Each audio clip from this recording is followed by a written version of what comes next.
Olá, tudo bem? Para essa questão, eu deixei desenhadinho aqui a trajetória do centro de massa da pessoa.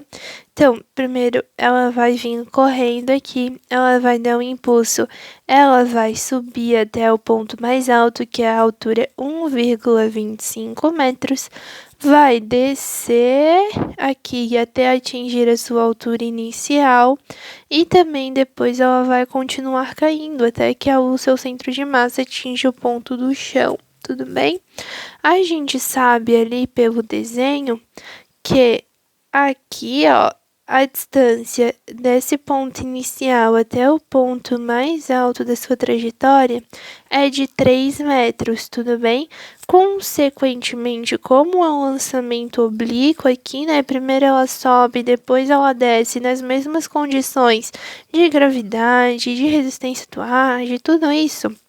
Então, a gente considera que a distância horizontal do ponto mais alto até o ponto inicial de altura dela também é de 3 metros, completando 6 metros do momento em que ela sai do ponto inicial, sobe, desce e retorna até o ponto inicial do centro de massa.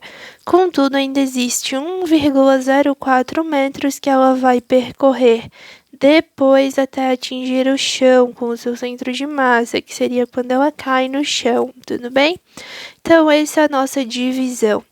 Para a gente calcular o tempo de subida, a gente precisa entender que ele é exatamente a mesma coisa do que o tempo de descida. Por quê? Aqui, esse corpo ele vai partir com uma velocidade inicial composta por uma velocidade vertical e uma velocidade horizontal, onde a velocidade horizontal é constante e igual durante todo o trajeto, assim como em todo o lançamento oblíquo, e a velocidade vertical vai estar sujeita ao lançamento vertical com a aceleração da gravidade. Da mesma forma que essa pessoa ela vai saltar desse ponto aqui, chegar até o ponto mais alto com velocidade vertical nula, ela vai sair desse ponto com velocidade vertical nula e vai chegar a esse ponto aqui, que é o ponto inicial, com exatamente a mesma velocidade com que ela saiu aqui do ponto em que ela pulou, tudo bem? Essa equação aqui que a gente usa é de movimento uniformemente variado, que se define para velocidade vertical. Então, aqui eu tenho a minha velocidade total, tenho a minha velocidade vertical e tenho a minha velocidade horizontal, tudo bem? Essa daqui é constante, é um movimento uniforme. Só essa daqui que é o movimento uniformemente variado que a gente aplica aqui. Nesse ponto mais alto aqui da trajetória, a velocidade é assim, ó, porque só existe a componente horizontal. A componente vertical, Vy, é igual a zero. Então, quando você vem aqui e escreve S é igual a S0 mais V0 vezes T mais AT quadrado sobre 2, que você coloca a velocidade inicial igual a zero, então você considera que você está partindo do ponto mais alto da trajetória e está descendo, tudo bem? A partir do momento em que você considera o V0 igual a zero, você considera que está no momento de descida, e tudo bem. Por quê? Porque o tempo de subida será igual ao tempo de descida, já que o ponto de início será igual ao ponto de chegada nesse intervalo aqui de distância, tá bom? Então, tudo bem se você calcular o tempo de subida como sendo o tempo de descida, mas você tem que entender que tudo que você está orientando vai ser para descida. Então, aqui, se eu começo aqui no ponto mais alto e vou até aqui embaixo, a minha velocidade inicial é igual a zero, tudo bem? A minha posição inicial é igual a zero, então você considera assim, ó, que aqui no ponto mais alto a posição é zero e essa posição está crescendo para baixo. Você considera que essa reta está orientada para baixo, porque a sua posição está crescendo para baixo, já que aqui a sua posição final será de 1,25 metros. Entende? A partir do momento em que você substitui aqui como 1,25, você considera que aqui no ponto mais alto é zero e aqui no ponto mais baixo é mais 1,25. 0,25, o que indica que a trajetória está crescendo para baixo. Se a trajetória está crescendo para baixo, se as suas posições estão aumentando para baixo, significa que a trajetória está orientada para baixo e tudo que estiver para baixo também será positivo. Como a gravidade está para baixo, então ela também será positiva. A gravidade não pode ser negativa, já que a sua trajetória está orientada para baixo, ela só seria negativa se ela fosse para cima. Mas como ela é sempre para baixo, ela fica positiva. Então fica S, que é 1,25, é igual a 0 mais 0 vezes t mais 10t quadrado sobre 2.